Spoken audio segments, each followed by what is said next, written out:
જુઓ મિત્રો, હવે આપણે ઉદાહરણ 6 સોલ્વ કરીએ છીએ.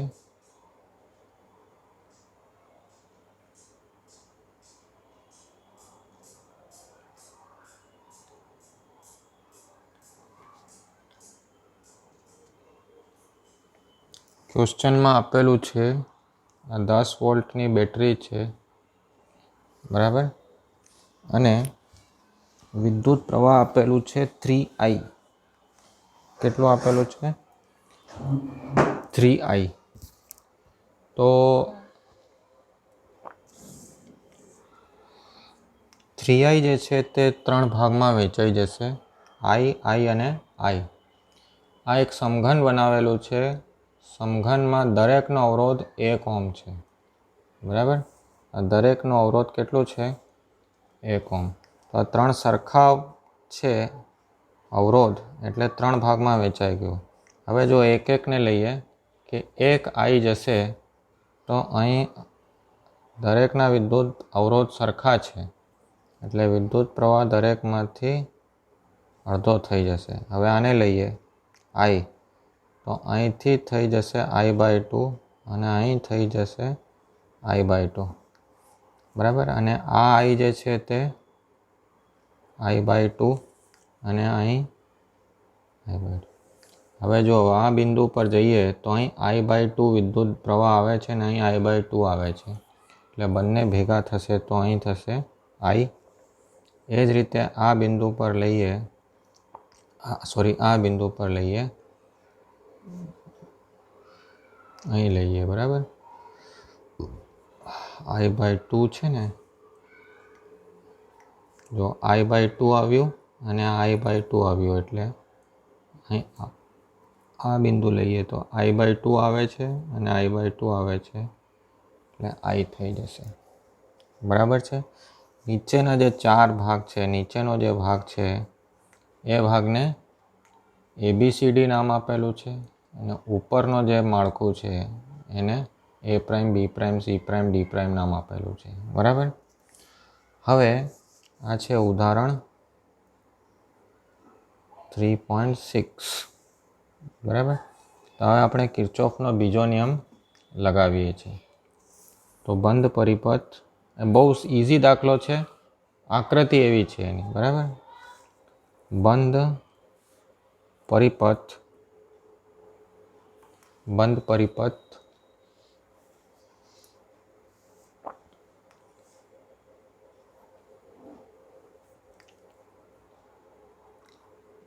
આ એ બિંદુ છે, A, B, C, C', બરાબર, ABC, C', પછી આ 10 વોલ્ટ અને એમાં કિર્ચોફના બીજા નિયમથી, બરાબર. તો અહીં આવશો તો શું થશે? વિદ્યુત પ્રવાહની દિશામાં છે એટલે -I. પછી આમ જશો એટલે વિદ્યુત પ્રવાહની દિશામાં છે એટલે -I × 1, એટલે હે ને I/2 છે, I2 નથી, I/2, બરાબર. તો I/2 × 1. પછી આમ જશો એટલે -I, અને આમ negative to positive equal to 0. I ને I -2I -I/2 બરાબર, -10 બરાબર 0. તો +10 બરાબર 0. તો 10ને આ બાજુ ને આ બંનેને પેલી બાજુ લઈ જઈએ તો +I/2. તો 2 × 2 = 4 ને 1 5I/2. તો I મળશે 10 × 2/5. તો આપણને મળશે 4 એમ્પિયર, બરાબર. પ્રશ્ન એમ છે, પ્રશ્ન તો વાંચ્યું જ નથી આપણે, નેટવર્કનો સમતુલ્ય અવરોધ અને દરેક ભુજામાંથી વહેતો વિદ્યુત પ્રવાહ શોધો. આટલું તો કર્યું. હવે આપણે શું કરીએ, આ જે નેટવર્ક છે એના જગ્યાએ આર મૂલ્યનો અવરોધ જોડી દઈએ અને આરની કિંમત એવી છે કે જેથી વિદ્યુત પ્રવાહ 3I જ રહે, બેટરી 10 વોલ્ટ જ રહે, બરાબર. એટલે આ રીતે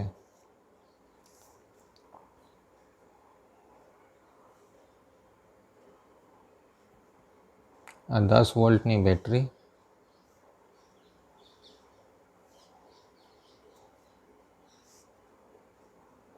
એ અને સી પ્રાઇમ, આમાંથી 3I જેટલો જ વિદ્યુત પ્રવાહ. નેટવર્ક હટાવી દીધું. નેટવર્કના સ્થાને આપણે કેપિટલ આર મૂલ્યનો અવરોધ લઈએ, બરાબર. ત્યાં લખવાનું નેટવર્કના સ્થાને કેપિટલ આર મૂલ્યનો એવું અવરોધ જોડીએ કે જેથી બેટરીમાંથી 3I વિદ્યુત પ્રવાહ પસાર થાય. હવે મેં તમને આગળ ચેપ્ટર ચલાવ્યું ત્યારે કીધું હતું કે એક જ અવરોધ હોય તો ઓહમનો નિયમ લગાવી દેવાનો, બરાબર. તો આ પરિપથ માટે V is equal to 3I into R, બરાબર. આ છે 10 વોલ્ટ, 3Iની કિંમત 4 અને આર, બરાબર. તો આર બરાબર થશે 4 તરી 12 ભાગમાં જશે I/6 ઓહમ. હવે એમ કે છે કે દરેક ભુજામાંથી વહેતો વિદ્યુત પ્રવાહ, તો આપણે એ બી ભુજા છે હે ને, એ લઈ લઈએ. જુઓ,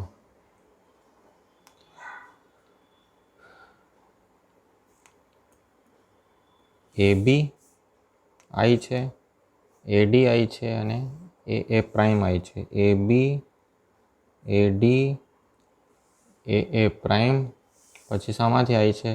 C prime, D prime, C prime, D prime, D prime, C prime,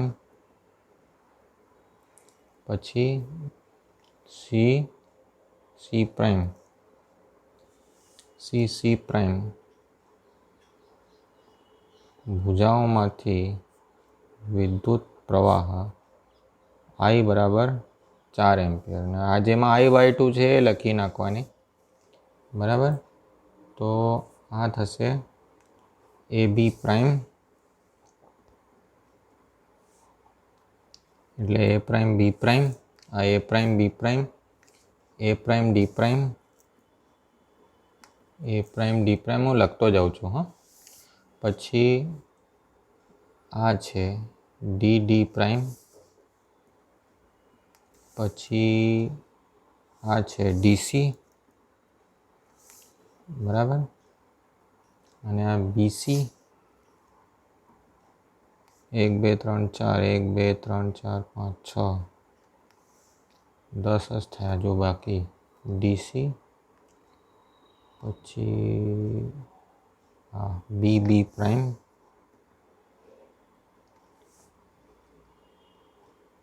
અને 1 2 3 4 5 6 7 8 9 10 11 12 થઈ ગયા, બરાબર. ભુજાઓમાંથી વિદ્યુત પ્રવાહ I/2 એટલે 2 એમ્પિયર. આ રીતે કોમન લખી શકાય. ઓકે, આ ઉદાહરણ 6 થયું. હું મોકલું છું આનો ફોટોગ્રાફ. પછી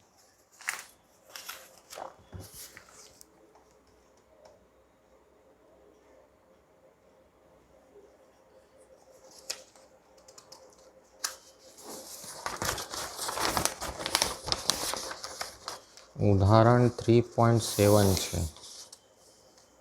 હવે આ વચ્ચે આવ્યો છે એટલે હું રોકી શકતો નથી,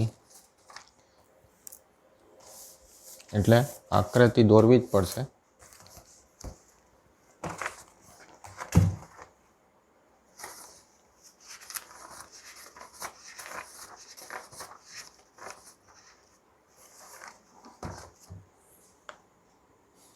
મેં ટેક્સ્ટબુકમાં આકૃતિ દોરેલી છે એટલે આપણે દોરતા નથી, બરાબર, ત્યાંથી જ જઈએ છે. ઓકે, તો તમે ટેક્સ્ટબુકમાંથી આકૃતિ દોરી લેવાની. ઉદાહરણ 3.7 આકૃતિ ટેક્સ્ટબુકમાંથી દોરવી. ઓકે, તમે યાદ રહેશે. હવે જુઓ, આમાં છે ને 3 ટ્રાયંગલ આપેલા છે. એક છે ABC, બરાબર. તો આપણે લઈએ છે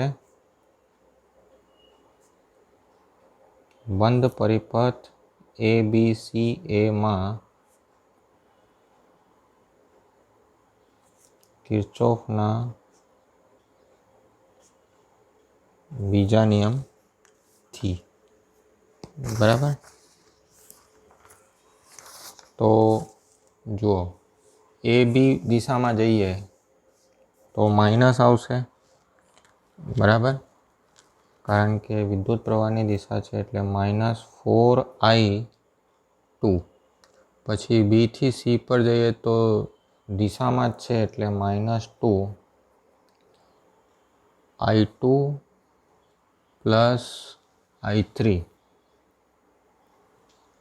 પછી આમ જઈએ તો દિશામાં છે એટલે 1I1 -I1, બરાબર. અને બેટરીના નેગેટિવથી પોઝિટિવ એટલે +10 બરાબર 0. હવે આપણે આમાં બ્રેકેટ ખોલી દઈએ છીએ. -4I2 -2I2 -2I3 -I1 +10 બરાબર 0. ઓકે, તો -I1 -I2 4 ને 2 6 -2I3 10 ને પેલી બાજુ લઈ જાય, માઇનસથી ગુણાકાર કરી દઈએ તો I1 + 6I2 + 2I3 બરાબર 10. આ એક સમીકરણ આવી ગયું. પછી આપણે નીચેનો જે ટ્રાયંગલ છે એમાં કિર્ચોફનો બીજો નિયમ લગાવીએ છીએ. બંધ પરિપથ ADCA માં કિર્ચોફના બીજા નિયમથી, બરાબર. તો જુઓ, A થી D પર આવીએ તો 4 ઓહ્મ છે, સેમ દિશામાં છે એટલે -4I1 -I2, બરાબર. પછી આમ જઈએ તો અપોઝિટ ડાયરેક્શનમાં આવશે તો +2I2 + I3 -I1, અને આમ જઈએ તો -I1 + 10 = અને સોલ્વ કરી દઈએ છીએ. -4I1 + 4I2 + 2I2 + 2I3 -2I1 -I1 + 10 = 0. 4 ને 2 6 ને 1 7, બરાબર. -7I1 4 ને 2 6 +6I2 અને I3 એક જ છે +2I3 બરાબર -10, બરાબર. તો ગુણાકાર કરી દઈએ તો 7I1 -6I2 -2I3 બરાબર 10. નંબર 2. હવે ત્રીજા ટ્રાયંગલમાં જઈએ છીએ, બરાબર. BCDEB, BCD પેલો બેટરી છે એટલે E લખીએ છીએ, E અને B. બંધ પરિપથ BCDEB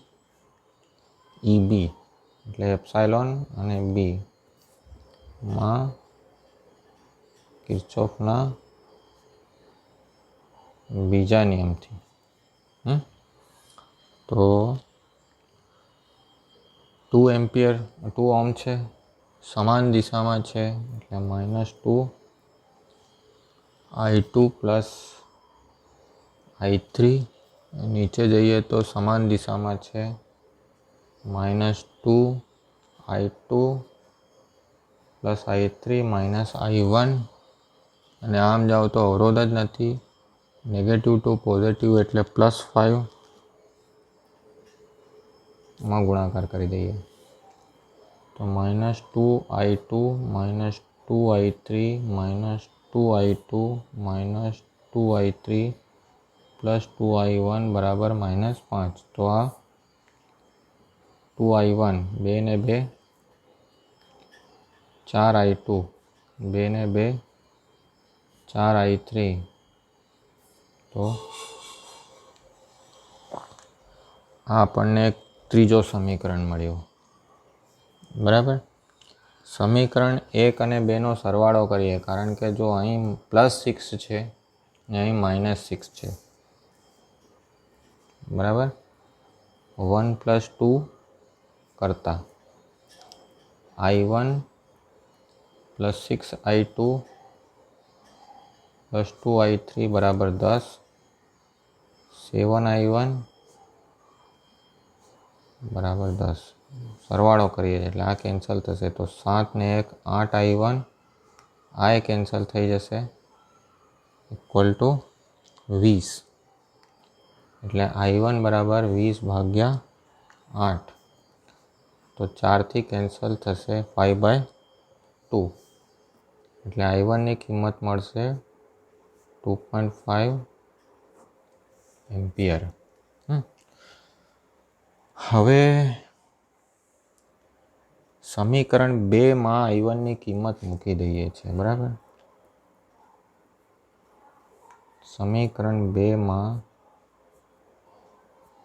I1ની કિંમત મૂકતા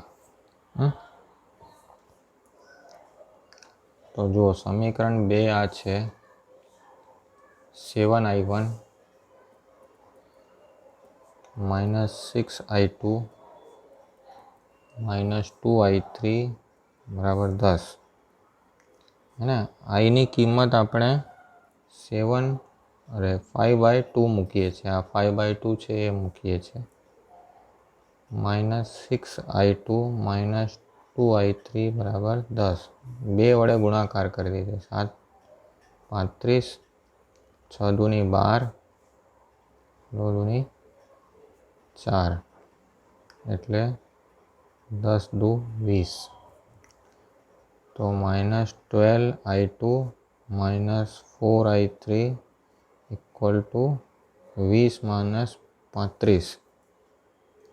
તો -12 I2 -4 I3 -15. બરાબર. હવે માઇનસથી ગુણાકાર કરી દઈએ છીએ. 12 I2 + 4 I3 બરાબર 15.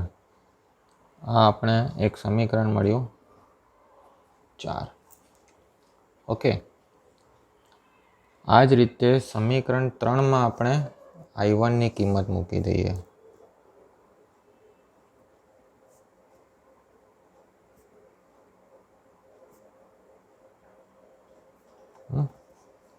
જો સમીકરણ 3 છે એ હું લખું છું 2I1 -4I2 -4 I3 બરાબર -5 છે, -5 5/2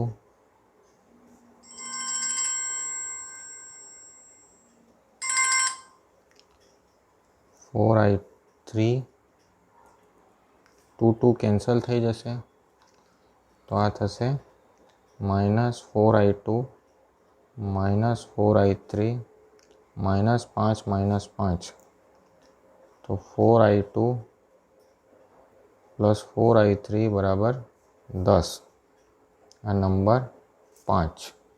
હવે જુઓ 5 અને 4માં I2 ને I3 જ છે, એટલે આ બે સમીકરણને સોલ્વ કરી દઈએ.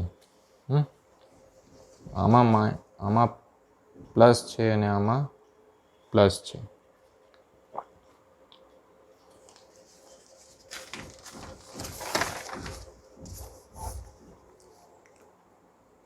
સમીકરણ 4 અને 5ને બાદ બાકી કરતા હે ને. તો પહેલાં હું 4 લખું છું. 12I2 પ્લસ 4I3 બરાબર 15 અને 4I2 પ્લસ 4I3 બરાબર 10. બાદ બાકી કરવાની છે એટલે બધાની નિશાની બદલી નાખીએ. બરાબર છે. આ કેન્સલ થશે.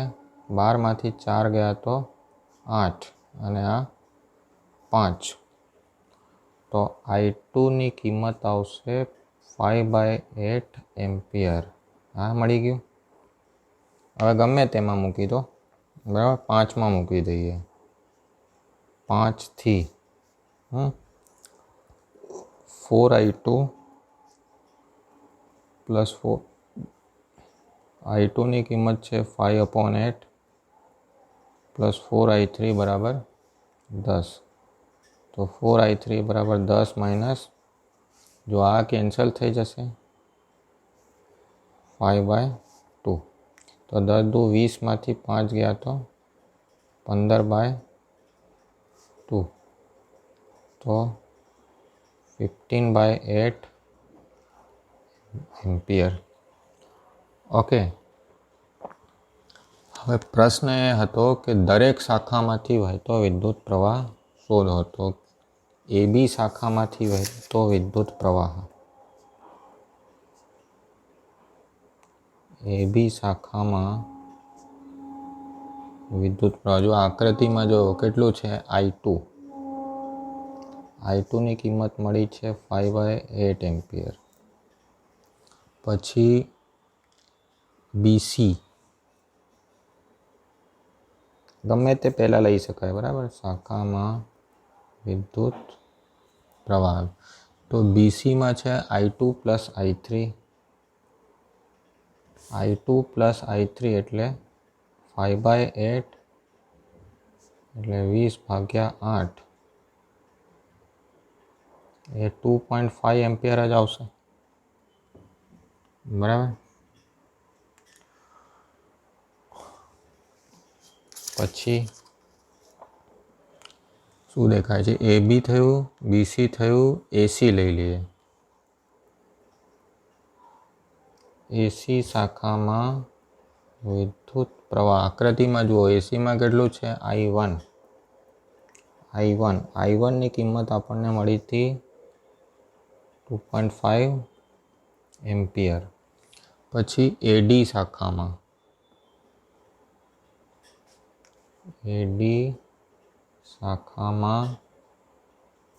વિદ્યુત પ્રવાહ, AD શાખામાં કેટલું છે? I1 minus I2. બરાબર, આને આપણે 5/2 લખીએ. તો 5/2 અને I2 હતું 5/8. ચોકડી ગુણાકાર કરી દઈએ. 8×5 = 40 અને 5 × 2 = 10 અને 16. તો 30/16 છે. બરાબર, એટલે 15/8 એમ્પિયર. બરાબર. પછી કઈ શાખા બાકી રહી?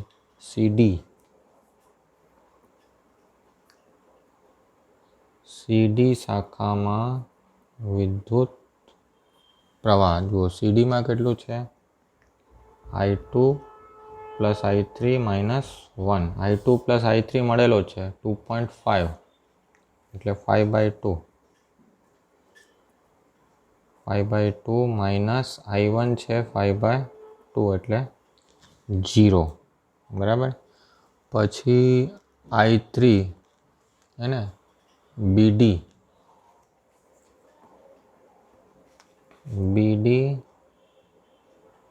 શાખામાં વિદ્યુત પ્રવાહ